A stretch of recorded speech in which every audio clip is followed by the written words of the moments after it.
नमस्कार मित्रांनो, मुरंबा या मालिकेमध्ये आज आपण पाहणार आहोत. अक्षय आता त्याच्या रूम मध्ये चावी वगैरे शोधायला आलेला असतो. ड्रॉवर मध्ये ड्रॉवरचा आवाज ऐकला की लगेच आरोही उठते. आधी बाबा काय करतोय इतक्या रात्री? काही नाही करते बाळा, तू झोप. अक्षय तिला झोपायला लावतो आणि गुपचूप आता अक्षय बाहेर निघून गेलेलो असतो. आलेली असते भयंकर वारा वादळ पाऊस चालू असतो. एवढ्या पावसात रमा भिजलेली असते आणि विचार करत तशीच ती दबक्या पावलाने घरात आलेली असते. जे ती सगळं काही रेवा बरोबर बोलली ते सगळं आठवत असतं आणि अगदी रडत रडत निराश होऊन घरात आलेली असते रमा. प्रत्येक शब्द रेवा बरोबरच तिला आठवत असतो. म्हटलेली असते, मी जर ठरवलं ना तर आता तुझी सावली सुद्धा या घरातून बाहेर जाऊ शकत नाही, कारण मी रेवा आहे, काहीही करू शकते. म्हणते कसं आहे ना रमा, तुझा शेवट करणं फार काय अवघड नाही, एका मिनिटाचं काम आहे, त्यामुळे मला चॅलेंज करायला जाऊ नको. सगळं आठवतच रमा अगदी घरात येत असते. पूर्ण भिजलेली असते आणि तोही क्षण आठवतो की रेवाच्या समोर बसलेली असते रमा आणि माझा संसार उद्ध्वस्त करून तुला काय मिळणार आहे ग? अगदी स्पष्ट आणि तोंडावर तिला विचारलेलं असतं. ती म्हणते मला फक्त अक्षय हवाय, बाकी काही देणं घेणं नाहीये. मला धक्का बसलेला असतो. देशील का ग? तुझा अक्षय देशील मला? चल, दिला तुला अक्षय, पण फक्त अक्षय एकटा नाही घ्यायचा, त्याच्याबरोबर त्याची फॅमिली, दुःख सुख प्रॉब्लेम्स सगळंच तुझ्या बरोबर येणार आहे. कळतंय का रेवा? एकटा अक्षय नाही मिळणार तुला. अक्षय देतीये मी, पण एका अटीवर. सगळ्या गोष्टी तुला स्वीकारायला लागतील. मग अगदी हताश निराश होऊन घरात आलेली असते आणि अक्षय सुद्धा घाईघाईने रमाची काळजी वाटते म्हणून तिला आणायला चाललेलो असतो. समोर दिसते त्याला रमा तू बरी आहेस का? काय झालंय? ए रमा काही एक बोलत नसते. अगदी शॉक मध्ये गेल्यासारखी स्तब्ध उभी असते. मा तिथे काय झालं सांगशील का? तू अशी का वागतेस रमा? तू बरी आहेस का? रमा पटकन खाली कोसळलेली असते. अक्षय म्हणतो, अगं रमा काय झालंय? रमा खाली पडलेली असते. ती पडून जोर जोरात रडायला लागलेली असते. अक्षयला कळतच नाही की तिथे काय झालं काय नाही, ही का अशी वागतीये, तिथे नेमकी काय प्रसंग घडला आणि आले ही रडतीये काय? अक्षयला काहीच कळत नसतं. फक्त त्याच्या पुढे प्रश्न असतात. काय झालंय सांगतेस का तू? अक्षय, मी डील करून आली तिच्या बरोबर. आपल्या कुटुंबासाठी सौदा केलाय मी तिच्या बरोबर. सौदा? अक्षय हे बाहेर कोणी आहे का काय बघत असतो. अक्षयला धक्का बसलेला असतो की सौदा? अक्षय म्हणतो, ज्याची भीती होती, जो विचार केला होता, मानसिकरित्या आपण तयारीत होतो की असं घडणार आहे बुवा, अपेक्षा होतीच आपल्याला. एक्झॅक्टली तसंच घडलंय ना रमा. प्रत्यक्षात जेव्हा निर्णय घ्यायची वेळ आली, एवढी तयारी करून गेलेले होते तरी सुद्धा तेव्हा काळजात धस्स झाला माझ्या. मला फार त्रास झाला अक्षय हा निर्णय घेताना. त्यापासून लांब जायचा विचार मी करू शकत नाहीये. काही सुचेना, मी अस्वस्थ झाले होते अक्षय. तुम्हाला सोडून राहणं, परत तुमच्यापासून लांब राहणं हे मला शक्यच नाहीये. रडायला लागलेली असते रमा आणि रमा रडतीये. अक्षय म्हणतो, अगं शांत बस रमा, आपण हे काय करतोय तुला माहितीये ना? मग काय एवढी हायपर होतीयस? प्लीज, तू राणी आहेस माझी राणी. रमा असं रडत बसायचं नाही या वेड्यासारखं. तू जे धाडस दाखवलंय ना रमा, रेवाच्या समोर ज्या धाडसाने उभी राहिली आहे ना, खरंच तुझं कौतुक करा म्हणा तितकं कमी आहे. खरंच तू ग्रेट आहेस रमा, फक्त तूच करू शकते हे. आपण ठरवलं होतं सगळं, बोललीस ना तू, सगळं तसंच झालंय ना प्लॅन प्रमाणे. मग रिलॅक्स, एवढी काय लगेच निराश होती आणि रडायला लागली? काही काळजीचं कारण नाहीये. अक्षयला फार आनंद झालेला असतो की आपण विचार केला होता, जसं सुचवलं होतं अगदी तसंच घडलंय. त्यामुळे अक्षय फार रिलॅक्स असतो, त्याला आनंद झालेला असतो. सगळं केलंय, सराईत अभिनेत्रीसारखं सगळं केलंय. हे जोक नाहीये. तिच्यासमोर असं नाटक करणं, खोटं वागणं सोपं नाही आणि ते तू करून दाखवलंय रमा, कौतुकाची गोष्ट आहे. घाबरतीयस का आणि निराश कशी होतीयस ग? रडायचं काहीच कारण नाही. म्हणते अक्षय, आपल्या जेवढं काही ठरलं होतं, जसं ठरलं होतं सगळं मी करून आली आहे. लगेच अक्षयला आणि रमाला तो प्रसंग आठवलेला असतो. ती जेव्हा रेवाच्या घरी चाललेली असते अगदी घाईघाईने रागाने, तेव्हा अक्षयने तिचा हात पकडलेला असतो. जरा शांत हो, शिक्षा द्यायची आहे तिला, तिच्या गुन्ह्याची शिक्षा तर मिळायलाच हवी आहे, पण अतिताईपणा करून घाई करून कुठलाही निर्णय अगदी घाईघाईने घेऊन काहीच करायचं नाहीये. शांत डोक्याने सगळं काही व्यवस्थित आपल्याला प्लॅनिंग करायचंय. जसं ती शांत डोक्याने सगळं प्लॅनिंग करते आणि तिचं जे हेतू आहे तो साध्य करण्याचा प्रयत्न करत असते ना, तसंच आपल्याला करायचंय. अगदी शांत डोक्याने नॉर्मल असा विचार करायचा आहे आणि मग रेवाला अद्दल घडवायची. त्यामुळे रमा अगदी हायपर होऊ नकोस आणि चिडचिड तर त्याहूनही करू नकोस. शांत डोक्याने मी तुला सांगतोय ना तसंच करू. रमाने आणि अक्षयने जबरदस्त असा प्लॅन बनवलेला असतो आणि त्याप्रमाणेच ती रेवाच्या घरी गेलेली असते सगळा विचार करून. अक्षय बासा, मला हे पुन्हा काहीच करायचं नाहीये. पण अक्षय तिला समजावतो, रमा जरा ऐकून घेशील का? तिने जे केलंय त्याची शिक्षा तिला मिळायलाच हवी आहे. शांततेत जगायचंय. माझ्या आयुष्यात हा गोंधळ नकोय, ही कपटीपणा नकोय आणि दुरावा तर अजिबात नकोय. मला फक्त शांततेत संसार करायचा आहे माझ्या मुलीसोबत, नवऱ्यासोबत. बाकी मला काहीच नकोय. अक्षय, तू जा आणि तिला डायरेक्ट म्हण, तुला काय हवंय ना आम्ही देऊ, फक्त आम्हाला शांततेत जगू दे. तिला असं वाटलं पाहिजे की ती जिंकली आणि आपण हारलोय, तिच्या कात्रीत आपण सापडलोय. कळतंय का तुला? तिचा गैरसमज भरमाचा भोपळा आहे ना तसाच राहायला पाहिजे. रेवाला असं वाटलं पाहिजे की मी आपल्या सगळ्या, म्हणजे ती आपल्या सगळ्यांना तिच्या तालावर नाचवतीये, ती जिंकलीये, ती क्वीन आहे आणि आपण सगळे हरलो, निराश बिचारे, असंच दाखवायचंय. कळतंय का आपलं काय चाललंय? तिला शेवटपर्यंत कळता कामा नाही तिच्या समोर बिचाऱ्यासारखंच वागायचंय. काही न बोलता मला माहिती की तिला काय हवंय, तेव्हाही तिला काय हवं होतं आणि आत्ताही काय हवंय मला चांगलंच माहिती. अक्षय, तुम्ही हवात, तुमच्याशिवाय तिच्या डोक्यात काहीच नसतं. आधी जे काही केलं ते तुमच्यासाठीच आणि आत्ताही जे काही करते ते तुम्हाला मिळवण्यासाठीच करते. तिला जर हरवायचं असेल, तिच्याच जाळ्यात तिला अडकवायचं असेल, सगळ्यांच्या समोर तिचा खरा चेहरा आणायचा असेल तर ती आपल्या समोर हवी आहे. एक्झॅक्टली रमा, मला सुद्धा तेच हवंय, ती आपल्या समोर हवी आहे. तर तिचे काय डावपेच, ती काय खेळ खेळते ही आपल्याला करू शकेल. ती जर तिकडून जर काही खेळ खेळली तर आपल्याला काहीच कळणार नाही, अंदाजच लावता येणार नाही. त्याच्यामुळे ती जर आपल्या समोर असली, बरोबर असली, तर ती काय करणार आहे एक्झॅक्टली आपल्याला अंदाज येईल. त्या पद्धतीने आपल्याला रिॲक्ट होता येईल. तुला कळतंय का? हे झालं तरी मैदानात खेचचा वच लागणार आहे. कळतंय का? उलटलं तर काय करायचं? अक्षय म्हणतो नाही उलटणार. कसं काय उलटणार? प्लॅनिंग केलेलं असल्यावर उलटणार नाही.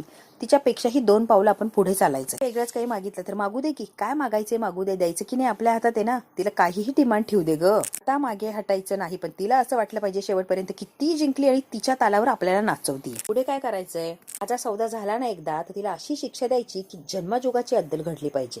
त्यामुळे तू जे चाललंय तसंच चालू दे आणि सौदा तर करच माझा. तिला अद्दल घडवायची असेल तर आपल्याला तिला जाळ्यात ओढायला लागणार आहे, पण आपण तिच्या जाळ्यात अडकवलं असं तिला दाखवायला लागणार आहे. रमा तुझा आणि ठरल्याप्रमाणेच तिथे कर. अक्षय रमाने शांत डोक्याने सगळा विचार केलेला असतो. आधीच त्यांनी प्लॅनिंग केलेलं असतं. रेवा काय रिॲक्ट होणार, काय मागणी करणार यांना माहितीच असतं. बरोबर त्याप्रमाणे तसंच ही लोक वागत गेलेली असतात. आपण जे वागणार आहोत किंवा जो धक्का देणार आहे, स्वप्नात सुद्धा इमॅजिन केलं नसणार आहे असं तिला धक्का द्यायचा आहे. कळतंय का? नंतर पुढे काय करायचं मी तुला सांगतोच आहे. रिलॅक्स रमा, जेवढं सांगतोय तेवढं सध्या कर. रमाला अक्षयने सांगितलेलं असतं, जसं प्लॅनिंग केलेलं असतं, रमा बरोबर तशीच तयारी करून निघालेली असते घरून. आणि जेव्हा रेवाच्या घरी जाते बरोबर तशा घटना घडलेल्या असतात. यांनी जो विचार केलेला आहे तशीच रेवा वागलेली असते आणि बरोबर यांनी तेच केलेलं असतं. आणि रेवाला असं दाखवलेलं असतं की हे तिच्या जाळ्यात अडकले आणि तिने अडकवलंय, म्हणजे रेवा जिंकली या सिच्युएशनला असं भासवलेलं असतं. हे सगळं करून आलेली असते घरी आणि सगळा प्रसंग अक्षयला सांगत असते. तेव्हा अक्षयला आणि रमाला आठवलेलं असतं तिच्याकडे जाण्याच्या आधी, तिला भेटायला जाण्याच्या आधी या नवरा बायकोने सगळा प्लॅनिंग केला होता आणि असं असं होणार आहे हे यांना अपेक्षित होतच. त्यांना आठवलेला असतो प्रसंग. अक्षय म्हणतो रमा ही वेळ रडायची नाहीये तर लढायची आहे. पूर्ण ताकदीनिशी लढायचंय आणि शत्रूवर हमला करायचाय, जिंकायचंय, मग आनंद साजरा करायचाय. आता रडत बसून काहीच होणार नाहीये. तुला कळतंय का? रडत बसून आपल्या हाताला काहीच येणार नाहीये. तेव्हा विजयाच्या नशेत आहे ना त्याच वेळेला तिला हाणून पाडायची. माहितीच नाहीये रणांगण आपण निवडलंय, त्याचे नियम आपण ठरवलेत, सापळा सुद्धा आपण रचलाय आणि तिला अडकवतोय, पण दाखवतोय खरं की आपण तिच्यामध्ये अडकवलंय. स्वतःच अडकून गेलोय असं दाखवतोय तिला, पण खरं तर हे सगळं रेवाच्या विरोधात चाललंय याची जरा सुद्धा तिला कल्पनाच नाही. पण रचलेल्या सापळ्यात अगदी सहज अडकली ती. अक्षय, लढाई निर्णायक होणार म्हणजे होणार. अक्षय म्हणतो मीही तेच म्हणतोय, हरवून चालणार नाहीये, हिमतीने काम करायला लागणार. अक्षय आणि रमा एकमेकांची ताकद बनलेली असतात आणि फुल प्रूफ त्यांनी प्लॅन केलेलं असतं. दुसऱ्या दिवशी सकाळी रमाने छान अशी देवपूजा केलेली असते. नेहमीप्रमाणे ती सगळी मंडळी असतात आरतीसाठी. आरती वगैरे घेतलेली असते सगळ्यांनी. आजी म्हणते रमा सगळ्यांना देवघरासमोर एकत्र असं का बोलवलंय, काय ग? चेहरा काहीतरी वेगळंच सांगतोय. रमा काय आहे जरा सांगतीस का? भीती वाटायला लागली. आई आजी मला सगळ्यांशीच बोलायचं एका महत्वाच्या विषयावर, म्हणून तुम्हाला मुद्दामून बोलून घेतलंय. मी जो निर्णय घेतलाय, मी जे तुम्हाला जे काही सांगणार आहे ते तुम्हाला पटणार नाही कदाचित, तरी पण मी जे सांगते ते आधी ऐकून घ्या. कालपर्यंत आनंदी वातावरण होतं आणि आज असं अचानक काय झालंय रमा, कळेल का? वाटेल म्हणजे काय बोलतीस तू? काय सांगणार आहे ते रेवाबद्दल आहे, त्यामुळे शांत डोकं ठेवून ऐका. या लोकांना रेवाबद्दल सांगतच असते. तेवढ्यात काय रेवा अगदी धावत पळत भरधाव वेगाने गाडी घेऊन आलेली असते अक्षयच्या घरी. रेवाला एकच उद्देश असतो, फक्त अक्षय मिळवायचं असतो आणि त्यासाठी ती काहीही करायला तयार असते. लांबूनच गाडीचा मोठमोठ्याने हॉर्न वाजवत असते. आजी म्हणते मैत्रिणी पुढे कसलं आलंय डील. तोपर्यंत रेवा बाहेर आलेली असते आणि हातामध्ये कसली तरी फाईल असते रेवाच्या. टेस्ट वगैरे करायचंय का तिला आता? आनंद विचारत असतो. जे म्हणतात रमा तू जो काही निर्णय घेशील, जे काही ठरवशील ते घराच्या भल्यासाठी असेल याची खात्री आहेच ग. तोपर्यंत रेवा दारात येऊन उभी राहिलेली असते, हातामध्ये फाईल असते. तरी सुद्धा तेवढ्यात काय लगेच आरोही म्हणते रेवा मावशी आणि पळतच सुटलेली असते रेवाकडे. आता आरोहीला बघते आणि फार आनंद झालेला असतो. या सगळ्यांना धक्का बसतो की एवढ्या सकाळी ही काय करते आपल्या दारात. सरप्राईज आहे ना बाळा, एवढ्या सकाळी आलीये. सगळे तिच्याकडे येऊन उभे राहतात. रेवा म्हणते हॅलो. रेवा मावशी, रेवा मावशी. रमा म्हणते रेवा मावशी नाही तर रेवा आई म्हणायचे. आता असं म्हटल्यावर सगळ्यांना धक्का बसलेला असतो. हे काय बोलते तू? हो, आजपासून ती रेवा आई आहे, रेवा मावशी नाहीये. अक्षय, आनंद, मयुरी, आजी सगळेच रिॲक्ट होता की काय बोलते रमा, तुला तरी कळतंय का? हो, तुम्ही जे ऐकलंय ते योग्यच ऐकले आणि अगदी तसंच आहे. रमा काही कळतंय का काय बोलतेस? अक्षय चिडतो आता रमावर. तू जरा आज जा बरं. हो आई जाते की. अक्षय म्हणते तुला कळतंय का लहान मुलीच्या मनावर काय परिणाम होईल, काय बडबडतीयस? शुद्धीवर आहेस का रमा? मेट अक्षय, मला कळतंय सगळं, काही सांगायची गरज नाहीये. अक्षय, मी शुद्धीतच बोलते. रमा अगदी बरोबर बोलतीये, ती शुद्धीतच सगळा निर्णय घेते. काहीच कळत नसतं, फक्त धक्का बसलेला असतो सगळ्यांना. अजून काही स्पष्ट बोललेलीच नसते. रमा नाही आणि रेवा सुद्धा नाही. अगदी निर्लज्जपणे सांगते की तुम्हाला सगळ्यांना स्पष्ट सांगते, तिच्यात आणि माझ्यात डील झालंय. ज्या डील मध्ये ती अक्षयला सोडणार आहे आणि कायमचं मला देऊन टाकणार आहे. सगळ्यांनाच धक्का बसतो. मयुरी म्हणते, ही काय बोलते, हिचं हिला कळतंय का? अक्षय म्हणतो, अगं तू काय बोलतेस, भानावर आहेस का? रमा, हिला द्यायला मी काही वस्तू बिस्तू का एखादी, का बाहुला आहे?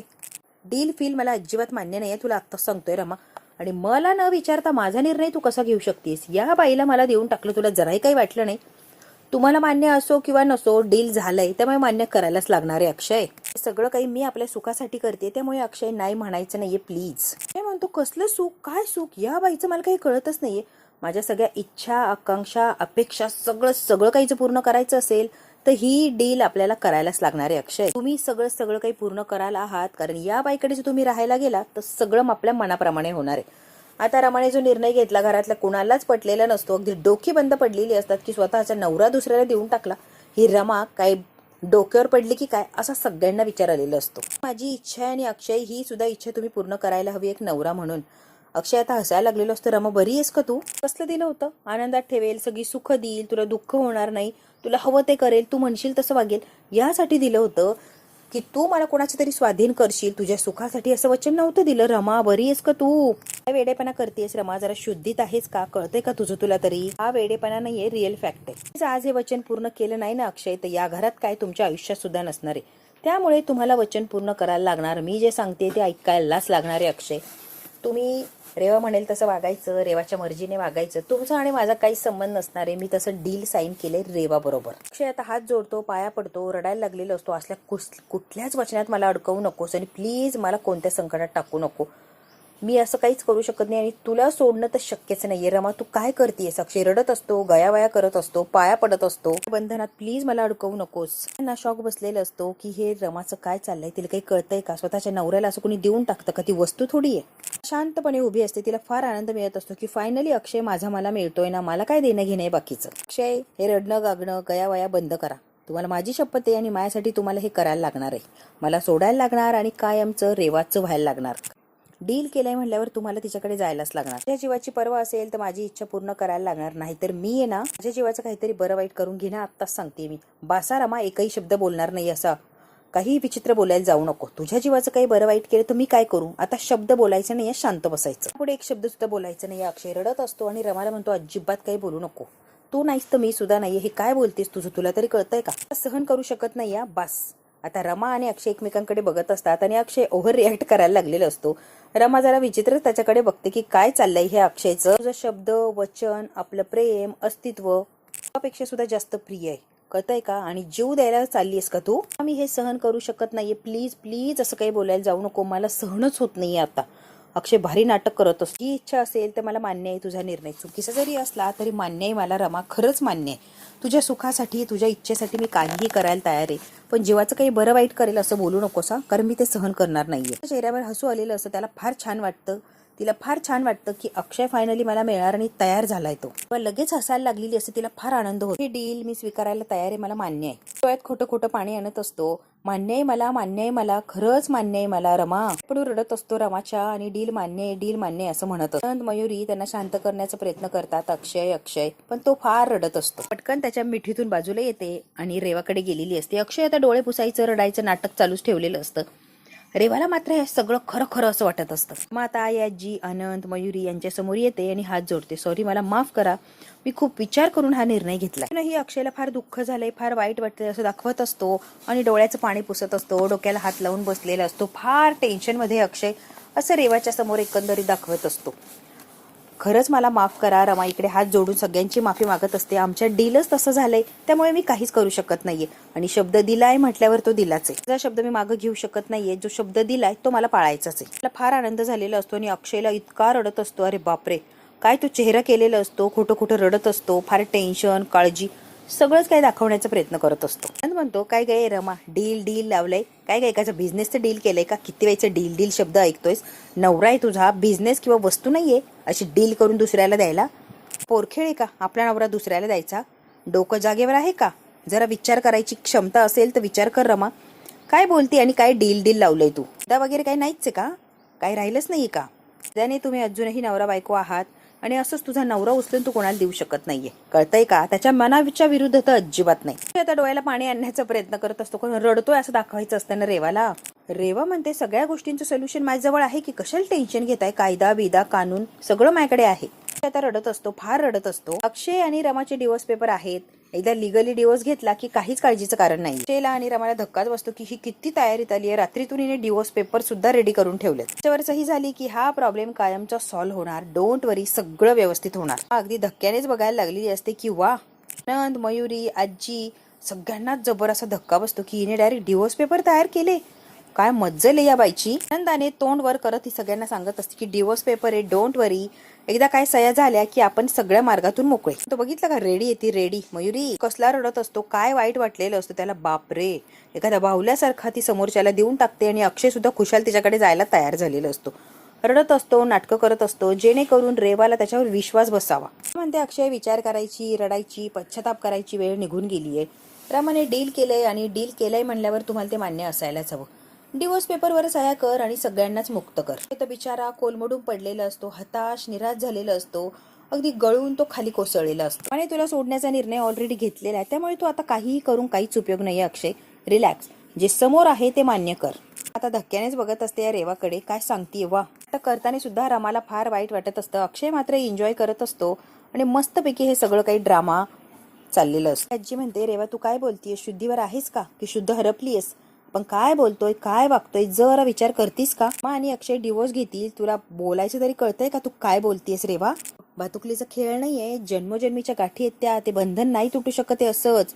कुणी यायचं कागदावर 2 सह्या करायच्या, त्याच्याने कुठलंही नातं कुठलंही बंधन तुटत नसतं. मनं जुळलेली असतात, मनापासून प्रेम केलेलं असतं, सगळंच काही जोडलेलं असतं. एका मिनिटात असा खेळ संपवता येत नाही रेवा, तुला कळत नाहीये का?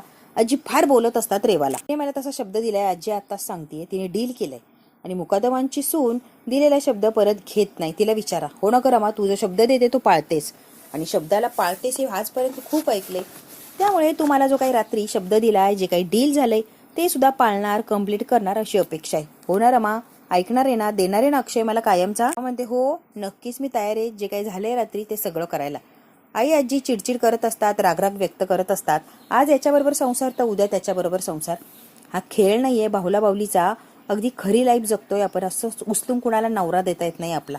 जन्मीची नाती अशी बंधन तोडता येत नाही आणि तू काय सगळं आतुकली भातुकली सारखा खेळ मांडायला लागली आहेस आणि लगेच नवरा हा नाही तर त्याला देऊन टाकते, त्याला नाही तर दुसऱ्याला कोणाला तरी देतीये. रमा, नाती अशी बदलता येत नाही आणि असं सौदेबाजी सुद्धा करता येत नाही नात्यामध्ये. तू काय करतेस ना रमा, जरा शांतपणे विचार कर, आपण काय वागतोय.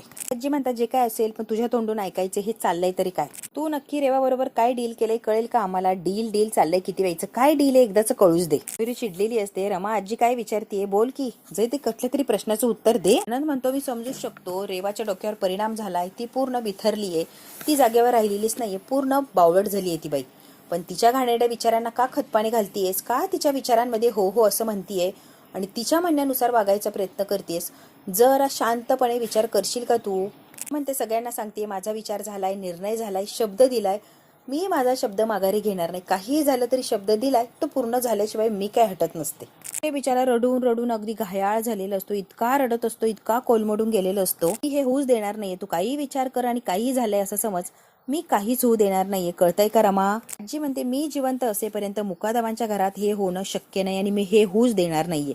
रमा, तू भाणावर असशील किंवा नसशील मला माहित नाही, पण मी हे घडूच देणार नाही मुकादमांच्या घरात. अधर्म होणार नाही, नात्यांचा खेळ मांडला जाणार नाही, नात्यांचा सौदा होणार नाही मी जिवंत असेपर्यंत. रमा, तुला कळतंय का? नाही रेवा, तू आम्हाला मदत केली आहे, खूप उपकार आहे तुझे. उपकार आहेच म्हणून आमच्या घरात येऊन नात्यांचा सौदा नाही करू शकत आहे तू. उपकार केले त्याबद्दल आभार मानलेत आणि आयुष्यभर ऋणी राहू, पण अशी सौदेगिरी नाही करू शकत. याचा नवरा त्याला आणि त्याचा नवरा त्याला हे असं शक्यच नाहीये. मदत केली आहे म्हणून सून म्हणून घुसावं आणि दुसऱ्याचं आयुष्य असं बर्बाद करणं असं होत नाही. रेवा, मदत करणं वेगळं आणि दुसऱ्याचा संसार मोडणं ही गोष्ट फार वेगळी. आजी आता रेवाला खूप बोलत असतात. त्याचा नीच विचार असेल ना तर ताबडतोब मनातून काढून टाकायचा. रेवा आत्ताच सांगते, या घरातून कायमची चालती व्हायचं आणि परत तोंड इकडं करायचं सुद्धा नाही, कारण तुझा आणि आमचा काही एक संबंध नाहीये. या घराच्या सावलीला सुद्धा यायचं नाही, कारण तुला इथे कोणीही उभं करणार नाहीये. पहिलं आणि शेवटचं अगदी समजुतीने तुला सांगतेय, इथून लगेच निघून जायचं आमच्या आयुष्यातून कायमचं. तुझा आणि आमचा काही एक संबंध नाहीये, ही गोष्ट सुद्धा कायमच लक्षात ठेवा. माझं ऐकून घ्या. ऐकून घ्या म्हणजे काय, मदत केली म्हणजे काय. आणि रेवा, या घराच्या सावलीला सुद्धा उभा राहायचं नाही आहे, लगेच बाहेर व्हायचं. आई आजी रेवाचा हात पकडतात आणि धक्के मारून तिला बाहेर काढतात. या घरात परत दिसली नाही पाहिजे. तुझा आणि आमचा काही एक संबंध नाहीये, कायमचं लक्षात ठेव. आजपासून तुझा आणि आमचा काही एक संबंध नाहीये, परत फिरकायचं सुद्धा नाही. दार लावलेलं असतं, तिला घराच्या बाहेर ढकलून दिलेलं असतं आणि जोर जोरात आई आजी बोलत असतात. रमाला अक्षयकडे बघत असते आणि धक्काच बसतो की आई आजी हे काय करताय. रेवा मात्र अगदी पिसाळल्यासारखी झालेली असते. धक्के मारून तिला बाहेर काढलेलं असतं. इथून निघून जायचं, परत तोंडही फिरून इकडे बघायचं. अक्षय म्हणतो वा, म्हणते व्हॉट इज दिस. सगळं प्लॅन प्रमाणे चाललं होतं. म्हातारीचं काय, ती कशी मध्ये आली आहे, हिचं काहीतरी बंदोबस्त करायला लागणार. रेवा आता बाहेर उभा राहून चिडचिड करून विचार करत असतो. विशेष त्या म्हातारीचा काटा काढायला हवा होता, म्हणजे आज ती मध्ये आलीच नसती. जीव घेतल्याशिवाय मी काय शांत बसत नसते. बा बाहेर चिडचिड करत असते, पर्स फेकून देते, फाईल फेकून देते. म्हातारीचा जीव घेतल्याशिवाय मी काय शांत बसणार नाही. खूप चिडचिड करत असते. आता बघू रमा, अक्षय, रेवा नेमकी काय निर्णय घेणार आणि काय उत्तर मिळणार आई आजीला, किंवा सगळ्यांनाच काय धक्का बसणार. मित्रांनो, हा भाग तर इथेच संपतोय. पुढच्या भागात काय होणार आहे अगदी आपण थोडक्यात बघू. मला फार विचार करून आतमध्ये घेतलेलं असतं आणि रेवा तोंड वर करून म्हणते की तुम्ही सगळ्यांनी मला अक्षयची लाईफ पार्टनर म्हणून एक्सेप्ट केलंय ना, खरंच थँक्स. अक्षय अजूनही बिचारा रडत असतो आणि सारखं डोळ्यातून पाणी यावं म्हणून डोळे मोठे मोठे करून डोळ्यातून पाणी काढत असतो. आजी म्हणते रेवाने तुला शब्द दिलाय, आम्ही तिला कार दिलाय, पण तू सुद्धा रमा मला एक शब्द दिलाय, तो सुद्धा तुला पाळायचा आहे. काय शब्द पाळायचा आहे. रेवा म्हणते काय, बोल की. रमा म्हणते मी तुला सांगितलं होतं, मुकादमांची सून व्हायचं असेल तर फक्त एकटा अक्षय नाही तर पूर्ण कुटुंब घ्यायला लागणार. पूर्ण कुटुंबाची जबाबदारी, त्याचे प्रॉब्लेम, सुख दुःख सगळंच अक्षय बरोबर तुझ्या बरोबर येणार. त्या जबाबदाऱ्या पार पडायला लागणार. आई आजी म्हणतात ते सिद्ध करण्यासाठी 6 महिने आहेत, सिद्ध करण्यासाठी, तरच आम्ही मनापासून तुला स्वीकारू रेवा. 6 महिने मी काय करायचं. 6 महिन्यात रमा तुला ट्रेन करेल. एकदा तिची सोय झाली की बघू पुढे काय करायचं ते मला हे मान्य आहे. रमा मला शिकवणार आणि मी तिच्याकडून सगळं शिकणार. अक्षय आणि रमाने जबरदस्त असा प्लॅन केलेला असतो रेवाच्या विरोधात, आणि रेवाने सुद्धा अलगत होकार असा दिलेला असतो.